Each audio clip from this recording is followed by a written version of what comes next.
Good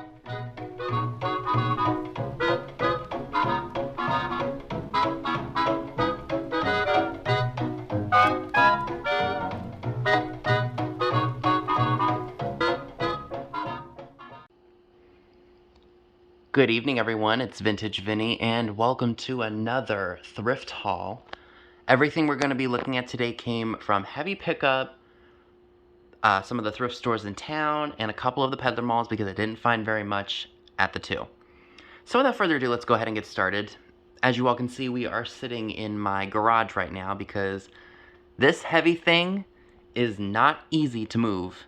So this is an older, I don't even know how old, 1960s maybe, Seahorse bird bath. It's blue and white.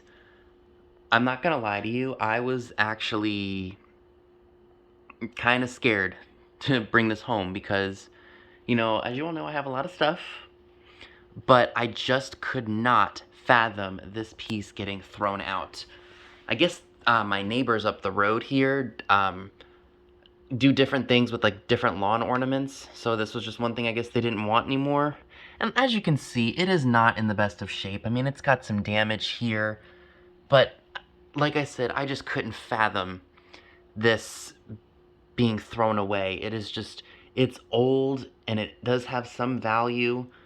I thought about sending it to a local auction house at some point, but here, oh boy, this is gonna be a little difficult, so I apologize.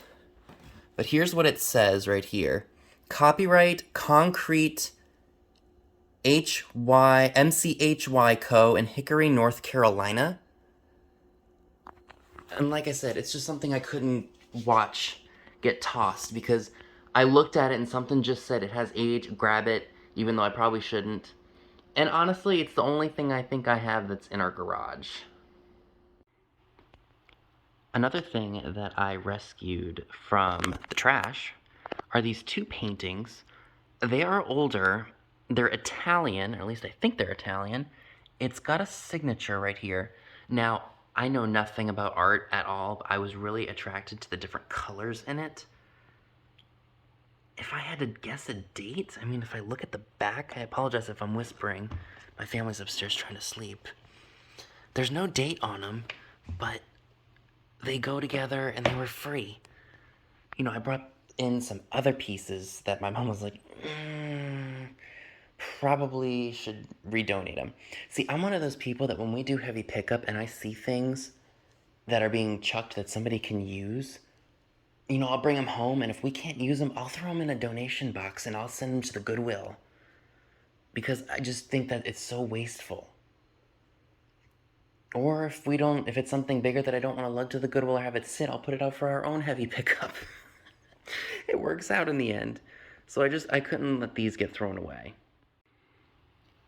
I don't know that this is old. It's Bette Midler's Divine Madness movie. It's from, I think, 1980, if I'm not mistaken. Bette Midler photoshopped herself into Mount Rushmore. Here's the information.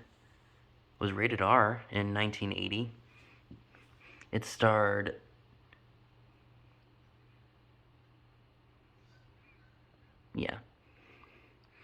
So again, that's something that I just didn't want to see get tossed. I don't know if it's got any value. I am going to look it up. If it does have value, I'll photograph it in the frame, and then I'll probably roll it up because I think someone will save a lot more money than if I shipped it like this. For $20, I got these really nice nautical coastal UNESCO wall plaques. Now, despite just some very, very minute damage, meaning like right here on the fin and right here on the edge of the star, these pieces are in great condition. Now, they were listed for quite a while, and the price kept getting bumped down and bumped down and bumped down. I think she originally had them for like $50, which is a lot. I wouldn't have paid $50 for them. But I love them, and they would be so fantastic hung up on the wall. Don't you think so?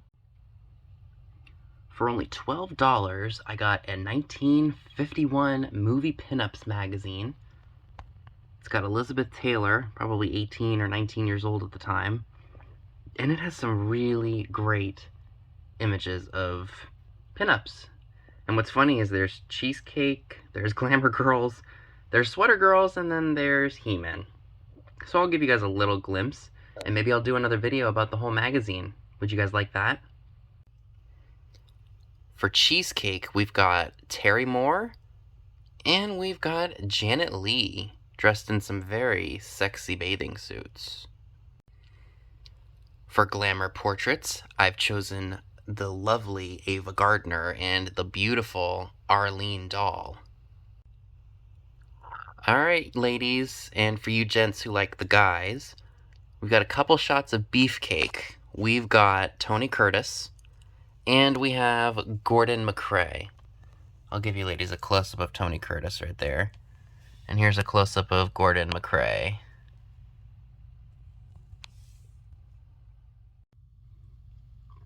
I got this awesome Puda Schnuda off eBay for a really good price, so she will be up for grabs at a future live sale.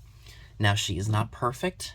Her tail has been re-glued, and she does have a lot of crazing. Oh, and it looks like her paws and such were redone as well, but she's still in good condition.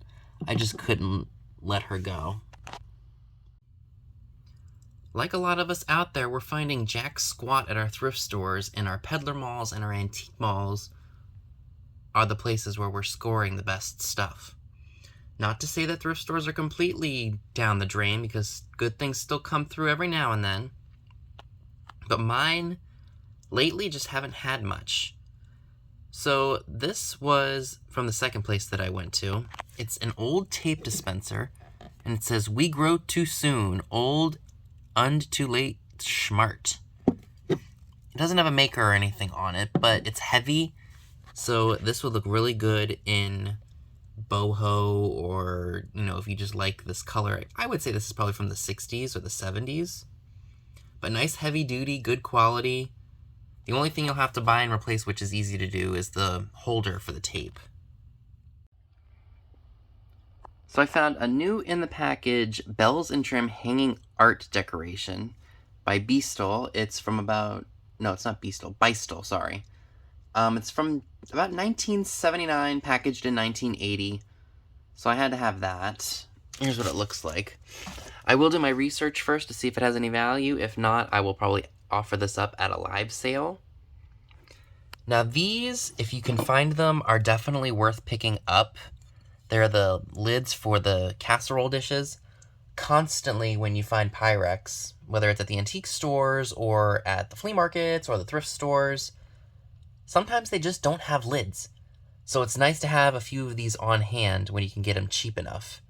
Because if you're looking to sell that piece of Pyrex, it'll probably do better if you have a lid. So again, I'm just not finding much at my thrift stores lately. But I was happy to find the complete set of Full House for only $10. Actually, all but one set of discs were there, so I went ahead on eBay and I bought the replacement set for $5. So I'm in at 15 bucks. If I decide to sell it after I watch it, it'll probably nab me about $45 to $50, which is great. And new, these things are about $80 on Amazon. So I didn't think that was too bad. And I've been wanting to watch the show, like, from the start, because I remember as a kid just watching the reruns. And you know how TV is. They don't show the episodes in order of how they aired originally. So it'll be nice to be able to watch things go in chronological order as the show progressed. And then this girl, I've never ever seen before. She's a Lefton piece, and it's a bagpipe playing girl. It looks like she's dressed for Christmas or in traditional traditional Scottish attire. As you can see, one of the pipes is broken, and there is something missing off of her shoe there, but she's not cracked or like re-glued anywhere. I had to have her despite the damage, because when you just have never seen something before and the damage is not like too significant. Now, I mean, granted, there's a piece of the bagpipe missing, and something's off her shoe, but overall, aesthetically, she's still in really good condition. So next to my Salvation Army, there is a peddler mall / indoor flea market that I like to go to. again, lately, they just haven't had anything that really caught my eye or was it within my price range. So I, take what I can get. So I was able to snag this really awesome Fenton Hobnail trinket box. It was a good price, so I went ahead and picked it up. It does have the Fenton stamp pressed into the glass, or it was added to the mold. So that dates it to about 1970 or later. And there's one hobnail that is... Oh, nope, never mind. That was just a chunk of something. It's in perfect condition. So that'll be up for grabs at a live sale. Now, this little girl here, I will not be selling. I got this for $4.47 on sale. And I think she is... I don't know. I did my research. I looked up Sleeping Mermaid. And two of the exact same ones, or two that looked similar to it, came up as Lego Japan and Bradley. Now, I'm not exactly sure which one she is. I think she's leaning more towards Bradley, but I could be wrong, because there's nothing on the bottom of her, as you can see. But she will be staying with me because I do like my mermaids. So that was a no-brainer for $4.50. Alright, and the last three items we're looking at in this haul happen to be these three, and these came from the last Peddler Mall. Now, the two other places that I visited on the same day after I came back from Philly, I bought a whole lot more at, so that's going to be a separate haul for you all. So I did get two of these Sherbet Cups here. I just really liked the look of them. They kind of have like a crackle look to them, but they're not crackle because you can feel it. It's like it was pressed into the glass. And then I got this perfume bottle here. I think it's Vaseline, if I'm not mistaken. It's an atomizer, actually, because you can unscrew this and add your perfume to it. So those were really neat, but what makes these two Sherbet Cups even cooler? I'm not sure that this is glowing at all. I don't think that it is, judging by the way that it is fluorescing on my camera. I bought it thinking it was Vaseline, and that's what the ticket said, so I did spend $15 on it. I don't think maybe I'll just ask that at a live sale and just get my money back. We shall see, but it's not glowing, unless Vaseline glass glows clear. I mean, let me know in the comment section below. I'm not exactly sure. So, yeah, that is everything that I would like to share with you all today. Let me know down below in the comments section, what was your favorite item I picked up? So that's all I have for you today. Be sure and give this video a big thumbs up, leave a comment below, subscribe if you haven't already. Be sure and click the bell next to the subscribe button if you'd like to get notified when new videos are uploaded. Be sure and check me out on Instagram, the link to it is down below as well, where you will see pictures of items to come in future haul videos. Thanks so much for watching, and I'll see you all soon. Bye guys!